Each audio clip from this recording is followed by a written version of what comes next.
Thanks everyone for joining. This is The Left Hook with Wajahat Ali, and I invite subject matter experts who are far smarter than me to break down one or more than one big question, and usually 30 minutes or less. Today, we're going to go about 40 minutes. And for the first time ever, I'm talking to Steve Beschloss. These immigrants with these tough last names. Steve, Terrible. why do you make it so tough for people like me named Wajahat? Come on now, have an American name. Steven, you love him. Steven is the host, the editor of the best-selling Substack newsletter, America, America. If you're not subscribing to it, you must. Steve is a writer. He's a journalist, deeply concerned about our freedoms, our liberties, our democracy, and has really astute essays about the big picture about where we are and where we're going. And in particular, with this framing, Stephen, you wrote this piece about Republicans revealing the worst selves, right? Their worst selves. And I would also say, Stephen, if we're thinking about big picture, revealing the worst selves of America, right? Mm, And there was something I was having a conversation about 2 days ago with an individual who I'm forgetting. We do a bunch of these, but I said something about Joe Biden and what Joe Biden used to say, and you hear politicians say this all the time: America's better than this. America's not like this. right. And I think people of color, in particular, say, no, America's always been this way, right?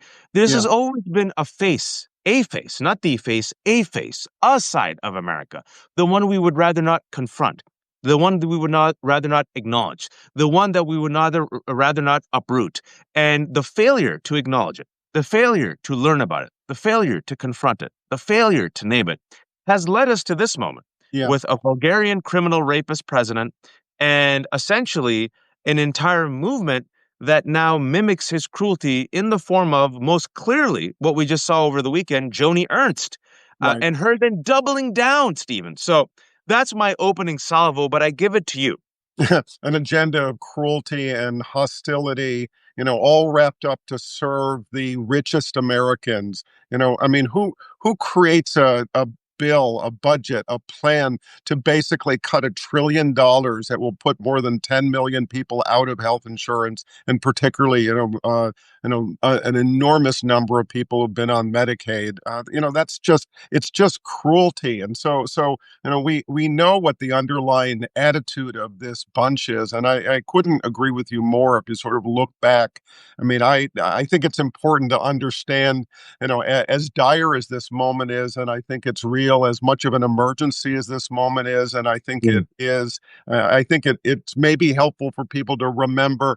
There are a lot of times in our history that have been worse. If we just talk about immigration for a moment, what's true, the history of immigration in America, which has created this like beautiful, diverse, remarkable country capable of so much. But every time there's been a new wave of immigrants, there's been a remarkable amount of hostility that's been thrust upon them. That's been ongoing. And I have to say, I've been focusing lately on the 1860s, and I think about the period, that Reconstruction period, right after the passage of the Emancipation Proclamation and the end of the Civil War. And, suddenly you had enslaved people, millions who now had the freedom to live their lives. And, what did they do except experience an enormous amount of hatred? And, that took the form at that time where you had the emergence of the Ku Klux Klan. And what were they doing? They were murdering,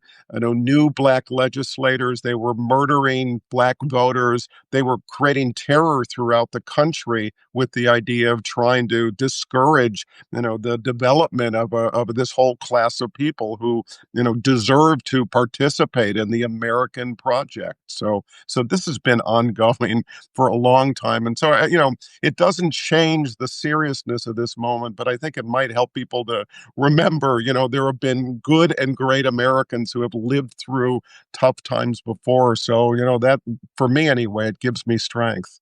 And I'm glad you took it back, the DeLorean, to the 19th century, especially the 1860s, because I think what we witness in America is a reboot. This keeps happening. Now, there are, of course, unique factors in place, right? We got the tech bros, the oligarchy, climate change, right? AI, which basically what I say accelerates what we've witnessed as the twin sins of America, greed and racism, and puts it on a steroid course towards Mm. self-destruction, right? But 1860s, right? So let's connect the dots because I think it's all connected, folks, and it's connected to white supremacy and greed and racism. These sins of America, right? The worst selves, the worst aspects of our of this country's self that never gets confronted, right? Black people are freed. Great. Black people are allowed to vote. Great. Then what happens? The failure of Reconstruction Yeah. and the rise of Jim Crow, Mississippi laws, and we have essentially white rage, a term coined by historian Carol Anderson in a great book that I want people to read. In 250 pages, she outlines that each and every single time, folks, that there has been any type of marginal progress towards human rights, freedom, equality for women, Black people, immigrants, greed and racism have Yeah. hijacked this country two Always steps push. back. Yep. Yep. And look, I mean, I want to say I'm going to go back to the 1860s, early 1870s for just one more second. Go Again, for it. I'm always looking for a little bit of uplift too. What happened then? You had Ulysses S. Grant, the president, creating the Justice Department, putting in place, the first Attorney General Ackerman, who was responsible for the development of a commitment of federal troops that went to try to clamp down on the Ku Klux Klan, and they were able to have a real impact that lessened the violence and the terror and the death. So, I mean, we're looking now at a Justice Department and a Supreme Court that's so backward and hostile to the American ideas and ideals, and so we got something to get through, and look, we've gotten through it before. I think we will again.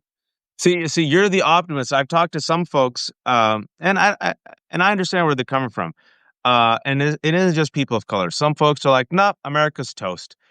We have the world, like, because the worst selves were finally revealed in all Yeah. its true glory in such a way, and with the confluence of forces that have come to this moment where the post World War II order is collapsing, we have climate change, we have the refugee crisis, which is going to get worse thanks to climate change. Yes. You see a global backlash to diversity, equity, inclusivity. The far right is increasing. In the 1860s, they had their own version. I've talked to historians. They said they had their own version of myths, conspiracy theories, and disinformation. Right? It's very similar. It's remarkable, right? Where you talk to some of these folks who are living in the South, they literally live like you would ask them, and it's like Earth 3 compared to everyone else. But now, Stephen, everything, and I go back to this, it's supercharged. It's on steroids, where 80% of Republican voters think that Donald Trump won the election that he lost. And as of this recording, a quarter, Stephen, a quarter of Republican voters are now vaccine hesitant, which Yeah. has led to the reemergence of measles, which Yeah. is preventable. I mean, like, Yeah. this is like, it's like, I feel like we're living in a biblical story, which if you've read the Quran or the Old Testament, the stories are the same. I don't know if you, Steve, just again, for storytelling purposes, right? I keep thinking about the story of Noah just for symbolic reasons. Like, I keep thinking, like, read those stories, like, surely people can be that stupid. Like, surely they see this guy. Okay, suppose you see this guy saying there's going to be a flood. He's crazy. And then you see all these animals on the ark. All right, this is weird. And then you're part of this flood, and now the water's up to your knees, and Noah's like, hey, get on the ship. And you're like, I'm good. I'm going to Yeah. stay on the Well, shore. now he still like even then normalcy bias, right? Like, oh, it's not going to be that bad. Oh, the crisis is really not something that we need to worry about. Here we are. And then we had COVID. And then, Stephen, we had COVID. And I saw it in real time. I Yeah. saw a modern day plague. And as people were dying of COVID, if you all recall, 5 years ago, and as the nurses were risking their lives before the vaccine trying to save them, they said, you're lying. Why are you lying to me? You're part of the deep state. And they died. Yeah. Yeah. I mean, I know, obviously, I'm sure you do too, people who've lost their lives, and healthcare workers who said, this is some kind of a conspiracy. I mean, so it's not, like one group, a small group of people that by themselves have pushed these lies, but, the remarkable achievement, I mean, I have to put it that way, of Trump and his sycophants to be able to convince people that the truth is not the truth, and and they've done it methodically, systematically, aggressively, with utter hostility. And look, there's a long history in America of people voting against their own best interests, right? I mean, I always sort of make the more kind of contemporary linkages to Ronald Reagan and the 9 words that are the most dangerous words in the English language. I'm from the government and I'm here to help you. Right. Well, I'm that's really happy. Anytime I can get anyone to shit on Reagan's legacy, I'm here for it, Stephen. Because I was talking to someone yesterday. I was talking to Brian Karem, a veteran White House reporter, and we expand on this for just a bit. How so much of this. I mean, Reagan wasn't this bad, and let's be honest. If Reagan was running right now, Republicans would reject him for being woke because he mentioned amnesty and it was yeah, global. But not can you to mention talk to us? Go ahead. Go ahead. Sorry. using Russia and the Russians. He would have stood up to Putin for God's sake. But please But go on. can you take us back to, let's go back 45 years, because I don't think people realize the seeds of what we're witnessing right now was really supercharged in the Reagan era.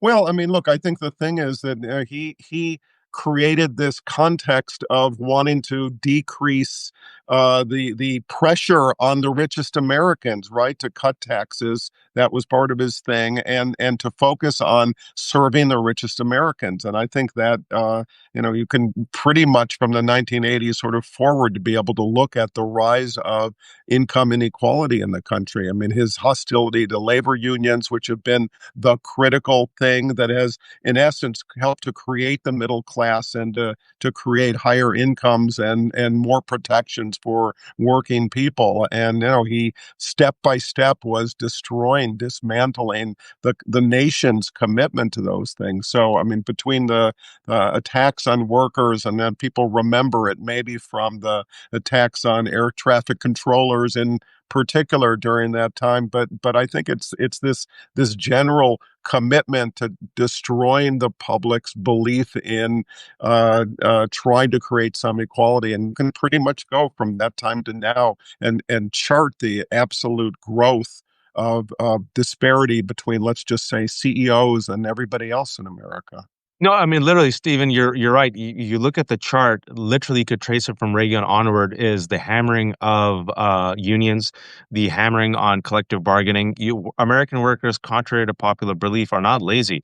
They Mm. actually work longer hours than Japanese and European workers. We Oh, leave more vacation days on the table. yeah, We're more productive, but all that money, instead of coming back to the American people, has gone all the way to the top, and income inequality has widened to the point where yeah, the 1% have more than any other time on earth. And I think it's important when you mention the worst selves are now being revealed, right? That the framing of this is the masks are off and the hoods are yeah, on, and I'll explain why I said that.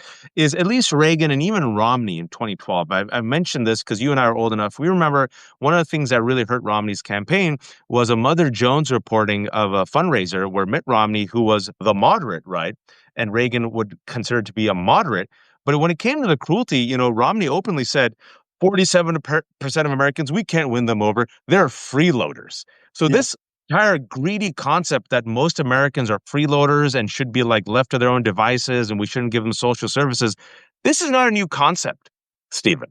Right. I'm trying to remember the Michael Douglas film, the name of it. The Wall Street, greed is good. Thank Read is good. That's the thing. And so, that was an ethos. And there was a moment in there where they told us how unprincipled they were.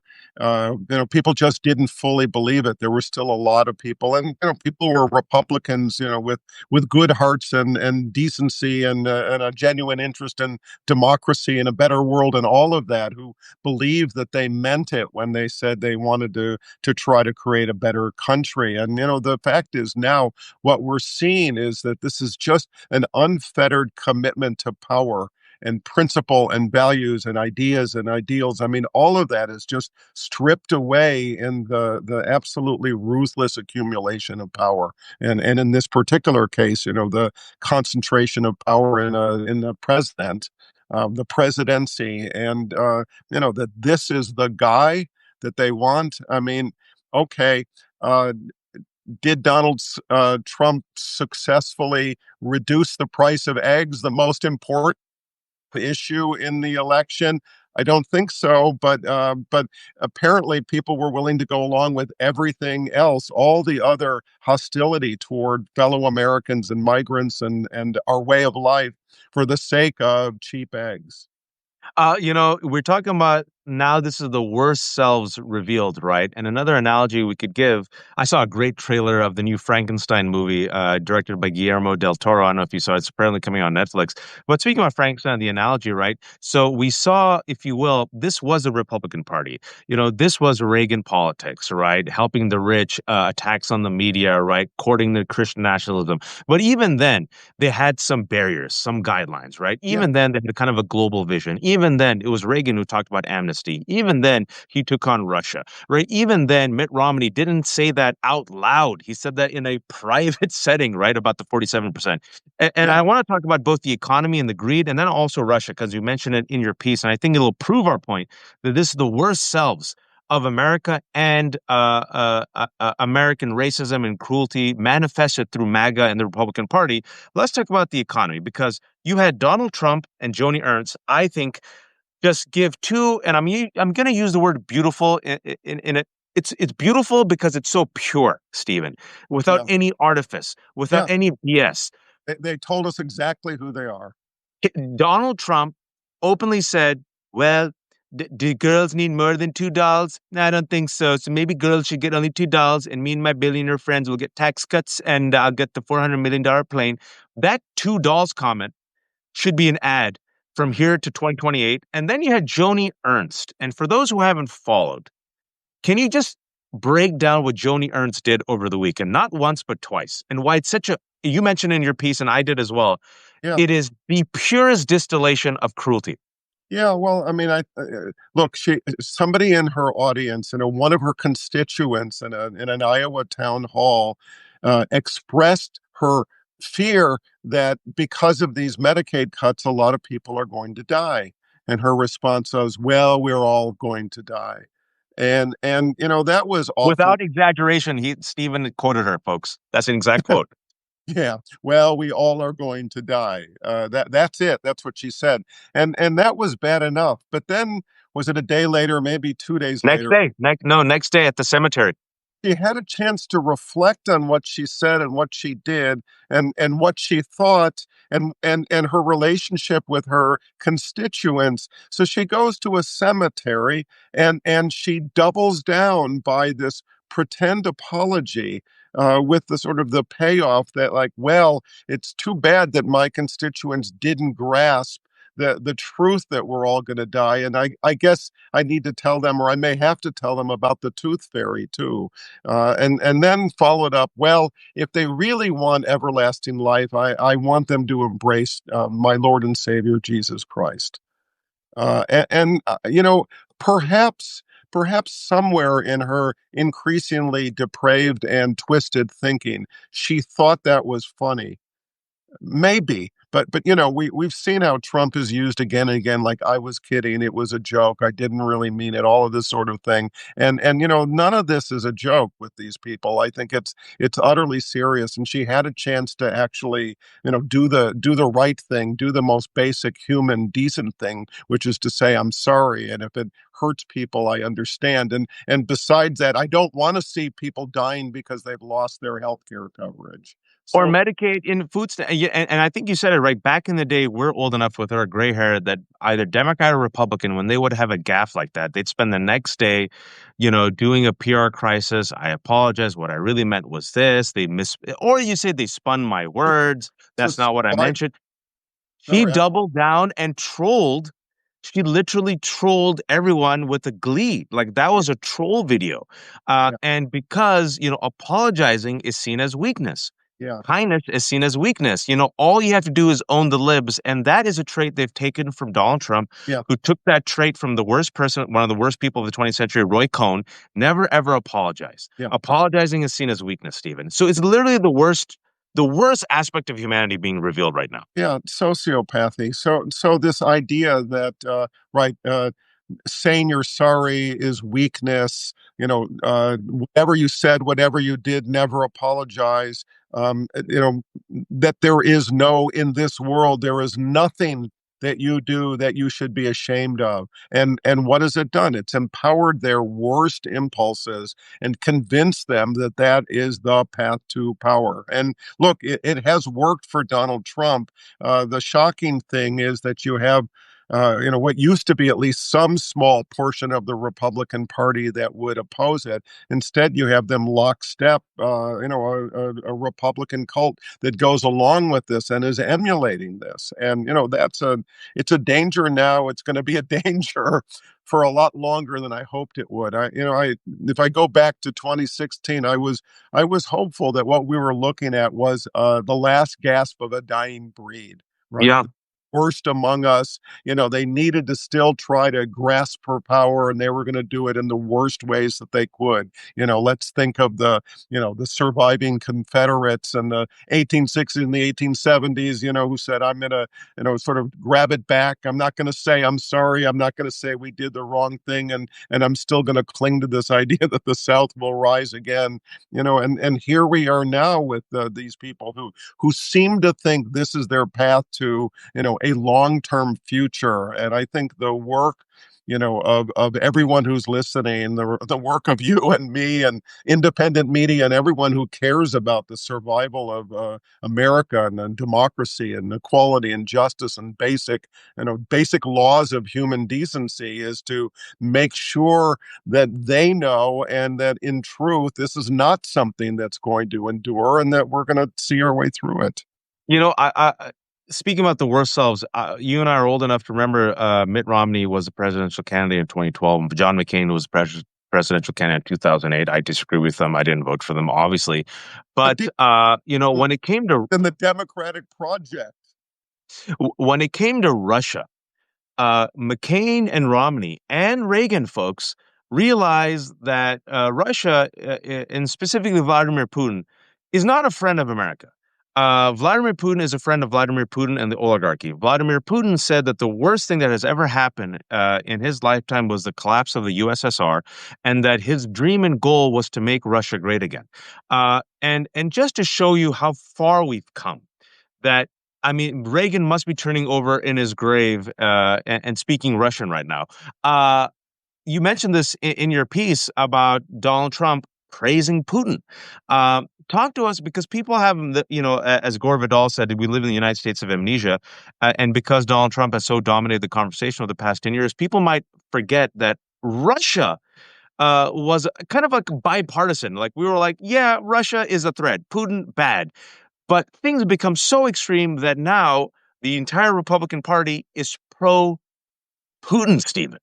Yeah, and look, I mean, that's been true for a while. This is not just lately. I mean, there's been a lot of pressure to go that way with all of the hosts on Fox, quote unquote, news. That's been a real negative force, obviously, in all kinds of ways, but including supporting Putin and being hostile toward Joe Biden, and in various cases, actually sort of siding with Putin over Biden, that gave permission to viewers to sort of believe the same way. And look, I mean, if you go back again to 2016, 2017, in those years, it was clear that Donald Trump was committed to betraying America to serve Putin. And his story goes back at least 1980 when he visited Moscow, and he began to get an enormous amount of money from the Russians that used his buildings to be able to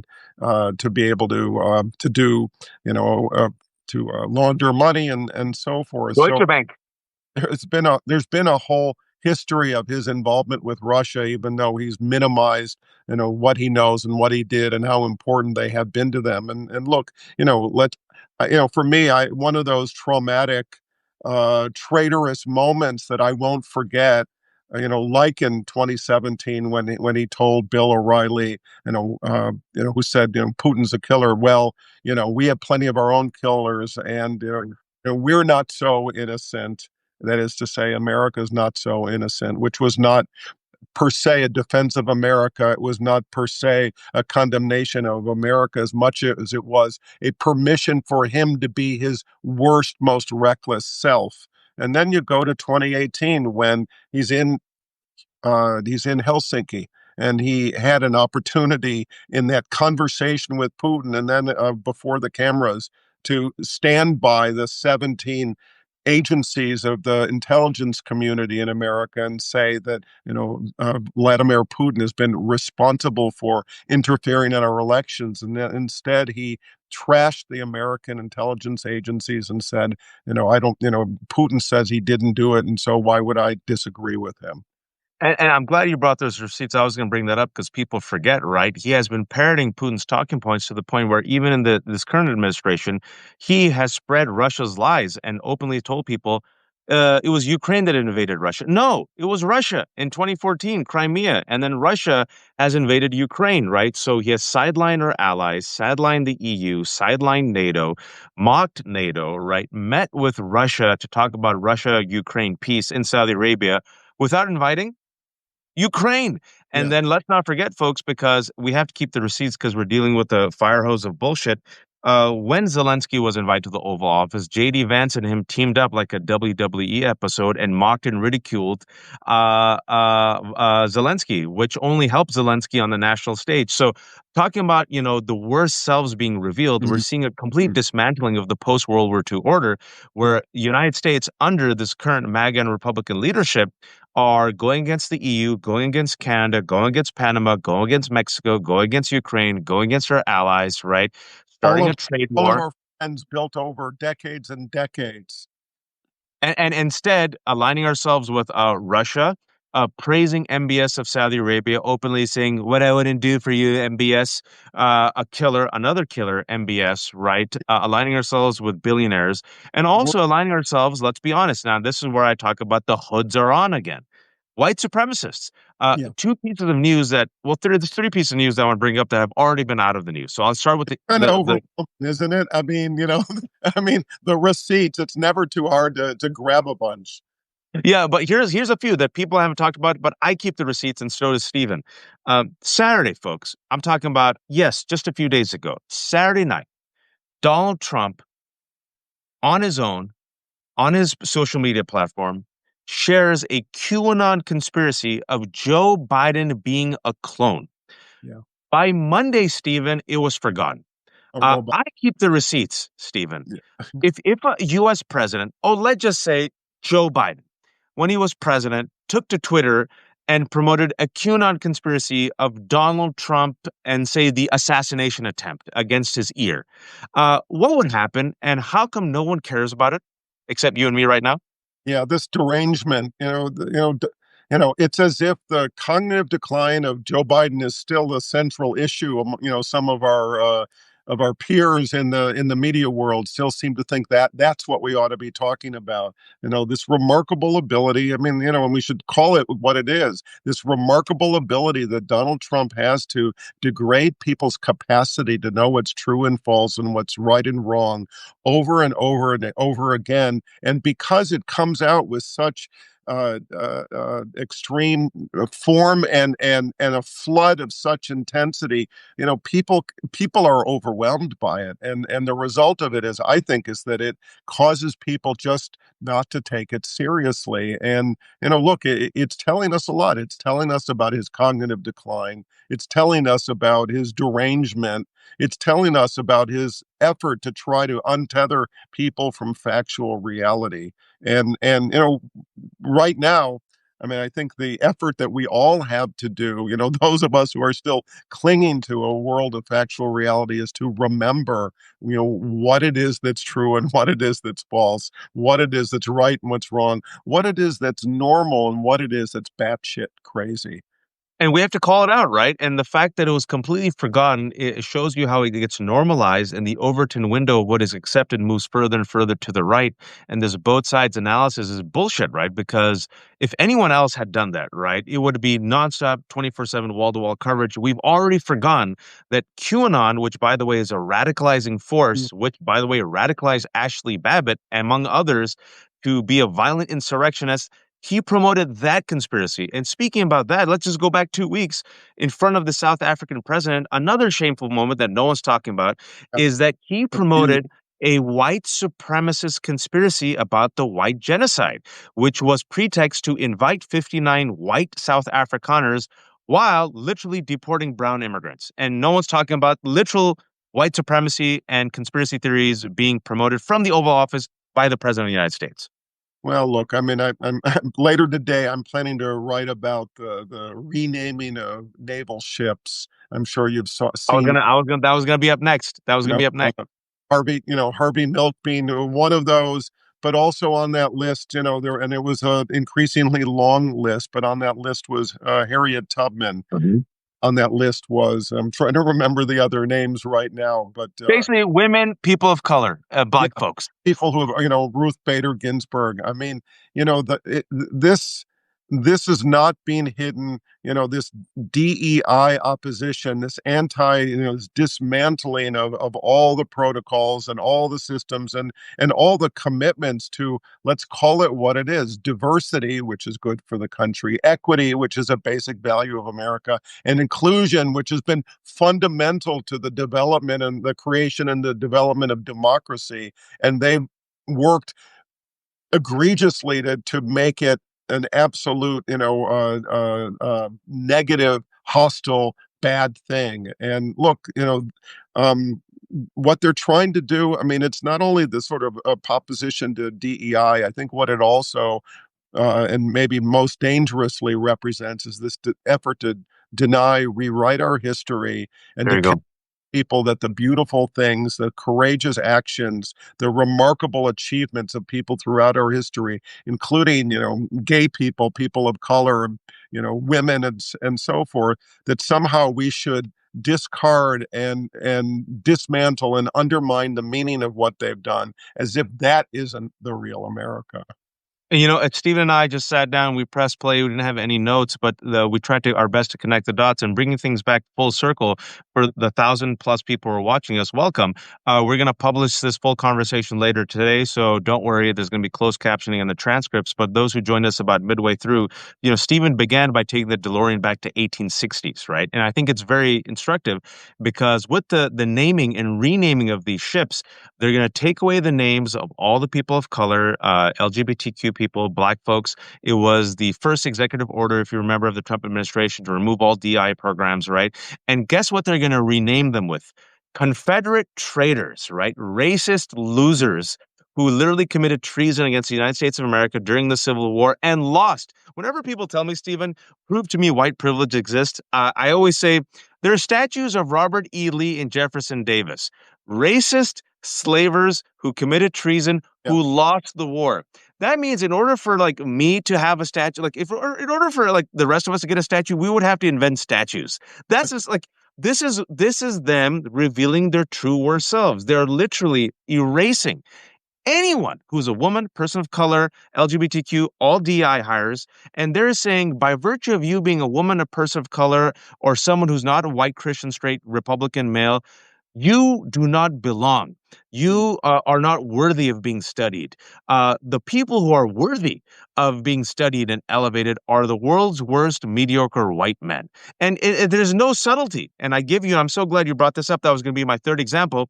Folks, this trending news as of yesterday and as of today, that Yeah. during Pride Month, they're openly replacing or removing, or some would say canceling the names of these ships given after, Harvey Milk or Harriet Tubman, and then now apparently they're going to replace them with white Confederate traitorous slavers who lost the war. Harriet Tubman is one of the greatest Americans, and her story is such an incredible triumph of courage and conviction.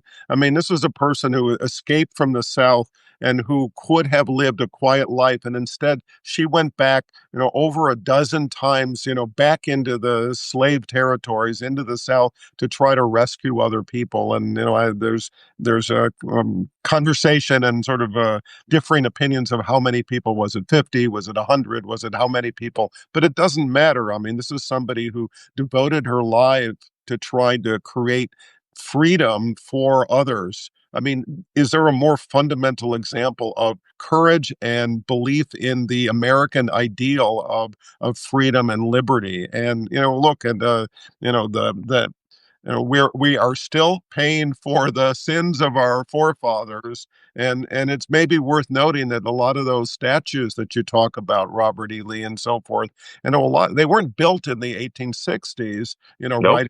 Fervor of it. A lot of them were built during the Jim Crow era.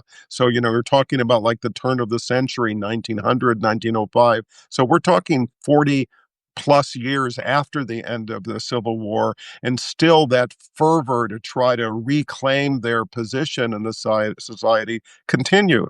So here we are now. I mean, this is still this minority, this white minority that is doing everything in its power to try to cling to the idea that the America that we should all believe in is their white ruling, nationalist world that is exclusive except for a finite number of people. And folks, those who say, well, yeah, I don't know. I hope the examples that we gave, especially just from this past month, convince you finally. This is the white nationalist project. For some people, it's white Christian nationalism. For others, it's white supremacy, like Stephen Miller. For others, like Elon Musk and Peter Thiel and the Broligarchy and Curtis Yarvin, their intellectual philosopher. Yeah, go check out the New Yorker profile on him, or go check out my interview with Gil Duran to show you the unhinged sociopathic type Yeah, of worldview. It's all a form of supremacy, right? It's all intersecting, right? At the end of the day, what undergirds all of it is supremacy, a hierarchy where white men are on top, where the rest of us, and by the way, if you're a white Christian man who disagrees with them, you're the enemy. If you don't believe me, I give you Mike Pence running for his life on January 6, 2020, right? It's supremacy. There's yeah, eugenics that's involved. Thank you so much, JJ, for bringing that up. Absolutely, right? So this is what we're witnessing, and this is the twin sins, like I mentioned, of racism and greed on steroids, the worst versions of themselves being revealed in plain, like open sight, to the fact that Joni Ernst is openly saying, when someone asks her, and they have every right to ask her, hey, cuts to Medicaid and SNAP, people are gonna die. Well, we all are going to die. And she said it with a smile. And then she doubled down, folks. And so with this threat that we're confronting, this unbridled hubris, because I think there's a hubris aspect to it, and yeah. arrogant, Mhm. right? Yeah, they think that, oh, we have all the power. Who's going to stop us? And I Yeah, think, Stephen, you know, going back biblical, going back to the Old Testament and the Quran, hubris of incompetent people is oftentimes their downfall. yeah, A way out, Stephen, and you've studied history. There's a moment right now, and there's some good news where you see pushback. You're seeing some law firms, right, that bent the knee to Donald Trump, and now corporations are realizing, oh, we can't do business with these law firms yeah. because people will not be associated with us. Oh, Elon It Musk, the will people doing work. these global protests against Tesla, he's like, oh shit, my Tesla stock has gone down. Give us a way out. Well, look, I mean, they have told us exactly who they are. There's no confusion about it. And, in some ways, from a political perspective, you could say that's an opportunity, a Joni Ernst whose comments ought to be repeated over and over and over as a expression of what the Republicans are all about. The sociopaths think victory is theirs. That's part of this hubris that you're talking about. But I'm a believer that most people, and that's the majority of Americans, and okay, 77 million plus people voted for Donald Trump, and there's a variety of reasons for that. But 89 million people didn't vote. Now that's a big problem, but it also expresses the fact that the percentage that were supporting of this was a minority of the country. And so I'm a believer that most Americans oppose what's happening, whether they stand up and speak out or whether they have chosen to be uncaring and indifferent right now. But I think there's an opportunity to look at what's happening, to ring the alarm bell. I mean, as J.B. Pritzker, the Illinois governor, put it, to recognize that there's a five-alarm fire. Right. This is a moment of urgency, and that requires people to speak up and stand out. And, in his estimation, and I completely agree, it means disruption and mass protests. And I think, disruption and mass protests, can take different forms. I think we need to get to the 12 million people participating in mass protests and doing it on a sustained basis, that 12 million representing 3.5% of the population and representing the numbers that are needed based on kind of a history of looking at political change and what's required to demand and to achieve redress from a corrupt or a failing government. So I think the numbers still need to grow of Americans who sort of say that they've had enough. And I think it's a question of what's the event, what's the catalyst, what's the, loss of Social Security or Medicaid or Medicare, or, the tariffs now are destroying, people's lives. I don't know what the event is that finally convinces people. Maybe it's the arrest of the kidnapping of more and more American citizens. I don't know what the event is, but I'm hoping that we're moving toward a point where people, both remember what they love about their country, the basic ideas, values, principles that they want to uphold on the one hand, they don't forget that in the fight, but also are sort of looking forward to how they can take their power, right? Use their agency that comes from being a part of a collective power that's surely a lot stronger than this minority that hates America. I am not a naive optimist, but I'm also not a cynic, and I can't afford to be a cynic. If anyone has tuned into these left hook substacks, I've said this before, and my faith commands hope. But hope is not just optimism; it's optimism with a plan. It Yeah, requires work, right? As we say, there's a great saying in Islam. It's have faith in God, but tie your camel first. So you can't just outsource to inshallah. Right. Inshallah, it'll be fine. What do you mean, inshallah? Inshallah, someone will take care of it. No, folks, the Avengers aren't coming to save us. This yeah. is, like you said, We, a we five alarm fire. Everyone has a superpower. Everyone's got to do something. And to leave you on some positive developments, right? Like we said, that pressure has now put these corporations on the back foot. Whereas this week, the Wall Street Journal just said that these corporations now are punishing those law firms that voluntarily bent the knee. I'm a former attorney. I'm still licensed. They didn't have to bend the knee. They chose to, right? And then Elon Musk quasi has left the government, not really, but he had to. yeah, Why? Tesla's stock tanked. Why? Because of mass protests, as Stephen was talking about, all around the world, where the brand name Tesla has become toxic. And we got to do the same thing with Palantir. Check out yeah, my video I just did with Matt Binder. Literally, that is Peter Thiel's surveillance company that Donald Trump has just contracted with, which will literally help create a surveillance state. You have to make Palantir toxic. Morgan Stanley does business with Palantir. Microsoft does business with Palantir.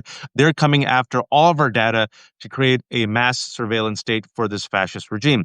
And what we also saw was Elon Musk, with all his oligarchy money, spent $20 million in the Wisconsin Supreme Court race. Guess what? That liberal judge won by double digits. Stephen made a good point that these people aren't the majority. He won. Donald won by 1.4 points, barely won. And right now, Donald is underwater. In yeah, 4 months during the honeymoon period, he's underwater across the board. He has the lowest favorability rating of any president in the first 3 months since Donald Trump during the first administration. right. So we have the majority, Stephen, right? We have the majority, but I want to tell folks, anyone who thinks there's going to be a snap of the fingers that 2026, I think, Stephen, and I want you to expand on this. I think this is a long walk, to quote Bruce Springsteen. There's damage is done, folks. Yeah, 300,000 people, they say, might have died already as a result of dismantling U.S. aid. So this, to me, is a long fight and a long walk. And taking that DeLorean to my time, where I remember it was war on terror, 9/11. Those 7 years, mm, America lost its damn mind, Stephen. yeah, But the chaos and pain, and it took 6 years of chaos and pain, the war on terror, the lies, the dead bodies, generations traumatized, the worst economic crisis of my lifetime at that moment, Hurricane Katrina. And then Americans were like, you know what? Let's give this black Muslim named Hussein Obama a shot. yeah, So yeah. I mean, let's look. I mean, it's 17 months or so to the midterm. So, I'm not going to twiddle my thumbs and look forward to that time. There's a lot more damage that can happen on a daily basis between And so, so again, that underscores the need for everyone to do the outreach that you can. Reach out to your elected officials, representatives, anyone you can think of. Reach out to your friends and your neighbors, and remind them about what it is that you love about America, right? The values and principles and ideals that matter to you, so that we don't lose sight of it with people that are interested in destroying our capacity to remember what we care about. So it's a long journey between the midterms, not to mention 2028. But I'm going to share with you that same sort of idea that Obama won. After the point where the country wanted something different. I'm harboring a little sliver of hope right now that 2028 may have us reached a point where people are going to be willing to do something completely different, and Absolutely. let's call it better, right? Who are willing to engage the ideas of candidates that they didn't support before. And I don't know whether that's an AOC or whether it's a Pete Buttigieg, or who are those people that are going to be the ones that rise at that point. But I think that all of the churn of this time, and it's dangerous, and it's a horror, and it's stressful, and it's a source of an enormous distress, and I know despair, surely, from some of my subscribers. I'm sure you've seen it with you. Absolutely. Feel like that they can't take it anymore, and they're going to give up, and not engage. And I just hope people don't give up and they stay engaged, because it's the only way we get through this period. And I think people will remember how bad this has been, and I think it Absolutely. context where, again, I'm a hopeful person. I'm an optimistic person by nature, even in the worst times, because the moment, as dark as this moment may be, we are going to see our way through it. And so, let's do the work to get there. Yeah, and I have kids, folks, and I always tell people with my co-host Danielle that I might not be alive to see it, but then my kids deserve, and that generation deserves a better future. So Yeah, even though I might not be alive to see it, but if I can do my part and plant the seeds, then the next generation can enjoy the fruits and the shade. And who knows, maybe, Stephen, you never know in life. Maybe we might be lucky and we might even witness it also. But we definitely need something new, and we need to put our pressure not just on corporations and elected officials, but also those people who allegedly represent the people, right? Like if this is the Democratic Party, you need fighters. And I think, like I said before, in my lifetime, I never thought we'd see a black president in my lifetime. And voila, 2008, Barack Hussein Obama. And why? Because of the extreme failures, the lies, yeah, the sociopathy of the Bush administration and the 2008 crisis. And we got Barack Hussein Obama, folks. So you never know. But it requires the work. It requires an informed population. It requires a righteous anger yeah, that it compels people to move towards action. It's going to be a long walk, folks. There's going to be a lot of pain, but inshallah, the pain can bring about something good. I, like you, Stephen, am a hopeful person. I have to be hopeful. Like I said, I have three young kids. They deserve better. And their generation of Americans deserve better. Stephen, a pleasure finally talking to you, sir. I hope we can do this again. Thank you to the 1,300 folks who have tuned in. We'll have this up later today for those who just joined us. We talked about the 1860s. We talked about racism. We talked about white supremacy. We we took a shit on Reagan. we might have missed a few topics, but I Yeah, think we went there. probably reason again. We ended up on a hopeful note. Folks, Steven Beschloss is the editor of the fantastic America Substack. If you're a subscriber to the Left Hook and you don't subscribe to him, please do. Steven, before I let you go, shamelessly promote yourself. What did I miss? Well, you hit it right in the nose. I mean, it's democracy and politics, and I'm trying to do exactly. It's called America, America, and there's two Americas on that, and the reason is because I want to ring the alarm bell about what problems we're facing and confront those as clearly as I can. But I also want to try to give some hope, and there are days when that's hard to do. But I think it's important to kind of keep that light on that gives us an idea how we keep moving forward. So it's that kind of precarious balance that I'm trying to achieve, in the ongoing work that I'm doing. And look, I mean, like you publish a lot. So do I. I publish 4 times a week and sometimes more than that. And I wouldn't do this if I didn't actually have hope that it makes a difference, that it means something. So, building community and building solidarity. I mean, I think that's at the heart of this time when there's so much effort to disconnect and disempower people. And that's exactly why I joined Substack and started the Left Hook a year ago, Yeah. is to build this community of folks who, at the very least, are against fascism, and at the very least say, you know what, I might disagree with you, but your children and your community deserve to live with security, peace, and freedom. And I will say this, folks, I don't need people to suffer in order to feel great again. Even people who disagree with me, I want them and their children to have health care. I want them to have peace and security. That's the America that my father and mother as immigrants came to, right? That America of dreams and hopes despite all of our problems. And so that's what I'm trying to do at the Left Hook. The Left Hook is a Substack where there are no paywalls. I'm a fool. I've kept everything for free. You pay what you can. Yeah. I have 3 kids. Stephen has bills to pay. So if you can, please become a paid subscriber. If you can't, just subscribe and share the good news, right? And if you found this conversation to be helpful, just share it. It's going to be up later on Steven's Substack called America America and on the Left Hook. And I also co-host Democracy Ish with Danielle Moody Monday and Friday, 12 p.m. Eastern Time on Danielle Moody's YouTube. Thanks everyone for watching. Please take care of yourself. Please take those much needed rests. This is a long walk and a long fight. Be informed, be kind to each other, and please, oh please, don't be a fascist. Steven, let's talk soon, buddy. Thank you so much. And hey, the last thing, if my subscribers haven't checked out the Left Hook, please do today. Yeah, and vice versa. Subscribe to America America. Stephen has great pieces, and the impetus of this was this great essay he came out with 2 days ago, talking about revealing our worst selves, where he kept all the receipts and talked about how this modern era of the Republican Party is literally the supercharged version of conspiracy theories, hate, cruelty, and racism. But folks, we are the majority, and there's more of us than there are of them. So we have to share the better story, rally the masses, and inshallah, win in the long run. Take care, everyone. Pleasure to do it. Take care.